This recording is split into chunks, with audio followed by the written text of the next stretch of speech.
Hello mga kakwento, magandang araw. Tayo ay lumalakbay sa kahabaan ng kalsada.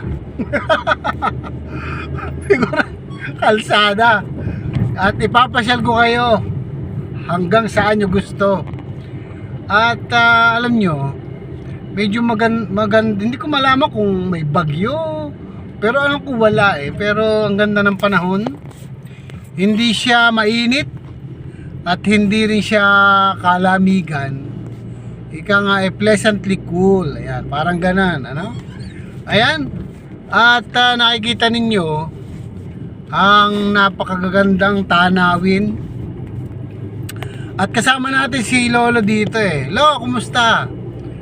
Mabuti. At nakakapasyal na naman. Ano ba masasabi ninyo sa panahon? Tulad ng sinabi mo, uulitin ko pa ba? Ay, parang suplado kayo ngayon ha. Paano? Wala akong pera. Nyo, susweldo rin tayo. Anong susweldo? Dito, sa pinagagagawa natin. Ay, tumigil ka. Hindi, wala nga nagla-like sa'yo At saka wala rin nagko-comment. Hindi problema yun, Lo. Ang importante, masaya tayo. Ala tayong problema. Wala tayo. Oy, bakit? Bakit nangingiwi, Lo? Sabi mo wala kang problema. Bakit ngayon maiiyak-iyak ka? Hindi, drama lang yun. Ayan. At ang ganda talaga ng panahon. Alam nyo, kapag kayo narito sa lugar na ganito, parang feeling nyo kayo yung mga contractor. Parang pakiramdam nyo, kayo yung mga contractor ng mga ghost project. No, ano ba masasabi mo sa mga ghost project? Tamang-tama yan. Anong tamang-tama? Malapit na ang undas. Usong-uso mga multo. Mag-ghost tayo. Ay, nako, Lo. Sinabi mo pa. Anyway, ayan. Tayo ay umaakyat sa isang tulay papuntang pauwi. Uuwi na ho tayo dahilan sa para man tayo makapahinga sa ating malayong paglalakbay. Tayo po'y nanggaling ng Makati. At tayo uuwi din sa Makati. Ayan, nako. At ayan nyo.